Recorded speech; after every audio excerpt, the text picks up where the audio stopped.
ये हैं मिस्टर मनसुख, उम्र 60 साल।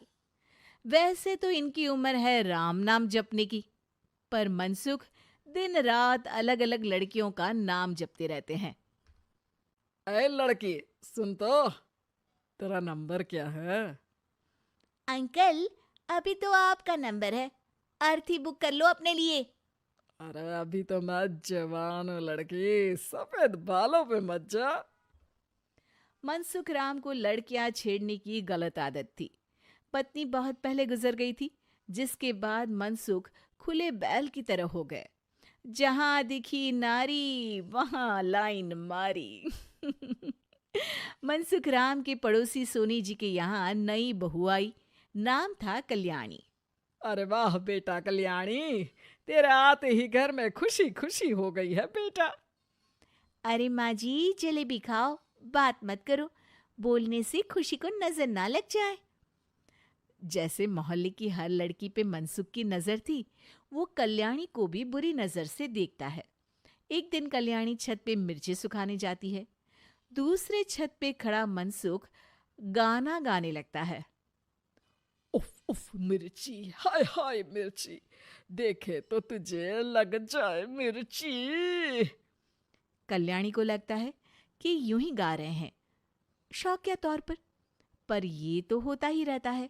एक दिन कल्याणी आंगन में पौधों को पानी दे रही होती है। फूल हूँ गुलाब का, चमेली का न समझना, आशिक हूँ मैं आपका, सहेली का न समझना। कल्याणी को ये बात बहुत अजीब लगती है, क्योंकि शायरी बोलते वक्त मनसुख उसी की तरफ देख रहा था। वो अंदर जाती है और अपनी सास को कहती है, ये जो हमारे पड़ोसी हैं। अरे दूर रहना उससे। हाँ, दूरी रहूंगी, पर ये थोड़े अजीब नहीं है? अरे अजीब, आवारा, ठरकी, पता नहीं क्या क्या आदमी है वो। हर लड़की पर नजर डालता है वो। उसकी उम्र की वजह से कोई उसे कहता नहीं। बाकी उसे आस पास रखना भी नहीं चाहिए। अरे पर ऐसे थोड़ी ना चलेगा, एफआईआर करवा देनी चाहिए। हवालात में हवा और लात खाएंगी तो समझ जाएंगे। अरे यही तो दिक्कत है ना समाज की। जिसके साथ दिक्कत होती है उसको भी समाज गुनहगार समझता है। लड़की अगर बोल दे कि फलाने ने मुझे छेड़ा है, तो कुछ लोग तो ये कहने लगते हैं कि लड़की की भी रजामंदी होगी ही। ये तो है, पर कुछ तो करना ही पड़ेगा। नहीं बेटा, कुछ मत कर। जबरदस्ती हम किसी से लड़ेंगे नहीं। हमारा परिवार इज्जतदार परिवार है। कीचड़ में जाएंगे तो हम भी तो गंदे हो जाएंगे ना। लेकिन सासू माँ, कीचड़ में जाए बिना गंदगी कैसे साफ होगी? अरे बेटा, मैं तो यही कहूंगी कि तू नई बहू है। अपना रुतबा बना बाकी औरतों में। अपनी समझदारी से, अपने काम से इन चक्करों में मत पड़ बेटा। बहू सास की बात ना चाहते हुए भी मान लेती है। और कई ऐसे मौके आते हैं जब मनसुख बहू पर उल्टे कमेंट्स करता है। जैसे एक दिन जब बहू छत पर सफाई कर रही होती है, तो मनसुख छत पे आकर गाना गाने लगता है।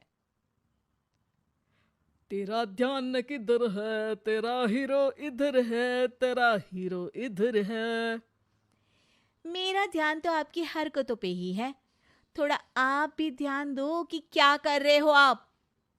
अरे बहुत तीखी हो, और मुझे मिर्ची पसंद भी है। अरे वाह। बुढ़ाओ कहीं के। बहू वापस अपने कमरे में नीचे चली जाती है। वो किसी को बताती नहीं है कि आज मनसुख ने उसे क्या कहा, ताकि घर में टेंशन ना हो। एक दिन बहू घर के बाहर रोड पर ठेले वाले से सब्जी खरीदने जाती है। भैया, प्याज के भाव कम करो ना, बिना प्याज काटे ही रुला दोगे वरना।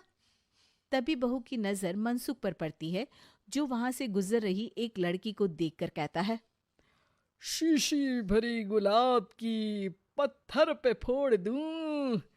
तेरे लिए तो जाने मन जीना भी छोड़ दूं। लड़की सहम जाती है। उसकी उम्र शायद 18-19 साल की रही होगी। बहू ने जब ये देखा कि मनसुख ने इतनी छोटी उम्र की लड़की को तंग किया है, तो वो घर में जाके अपने पति से कहती है, तुम्हारा पड़ोसी मनसुख। अरे बहुत नीच आदमी है। अरे कुछ करते क्यों नहीं उसका? अरे मैं क्या करूं? पड़ोस में गंदगी है, हटानी तो पड़ेगी ना। मेरा साथ दोगे? दूंगा, लेकिन करना क्या है? हम फंसेंगे तो नहीं ना? डरो मत, अच्छे काम करने से डरना नहीं चाहिए। उस दिन कल्याणी अच्छे से तैयार होती है और मनसुख के घर जाती है। अरे वाह, आज तो घर में चांद उतर आया है। आपकी शायरी, आपके गाने मुझे यहाँ खींच लाए। शाम को मेरे पति और सास घर पर नहीं रहेंगे। आप मेरे घर आ सकते हैं चाय पीने। अरे जरूर जरूर, मुझे पता था तुम समझदार हो, पर इतनी जल्द मुझे पसंद करने लगोगी ये नहीं सोचा था। चाय पे इंतजार रहेगा।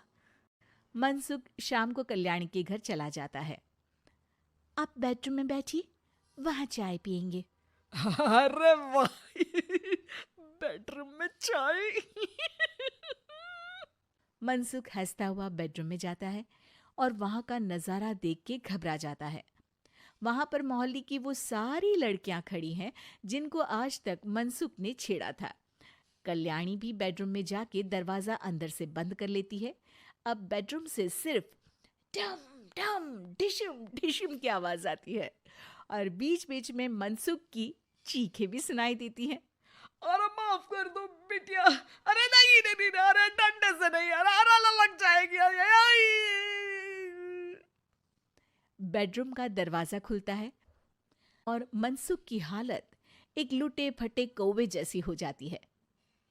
किए की सजा तो मिलनी ही थी आपको, लेकिन आपकी और आपसे ज्यादा हमारी इज्जत का भी ख्याल रखना था। इसलिए इस बार शांति से धर धर के धरना किया हमने आपकी। अगर जरूरत पड़ी तो बाहर जुलूस भी निकाल सकते हैं। आप ऐसी गलती नहीं करूंगा, मुझे माफ कर दो। बहू मनसुख को बाहर छोड़ने जाती है। मनसुख अपने घर की तरफ बढ़ता है। वैसे आपको चाय कैसी लगी? मनसुख अपने दुखते गाल पे हाथ रख के कहता है। कड़क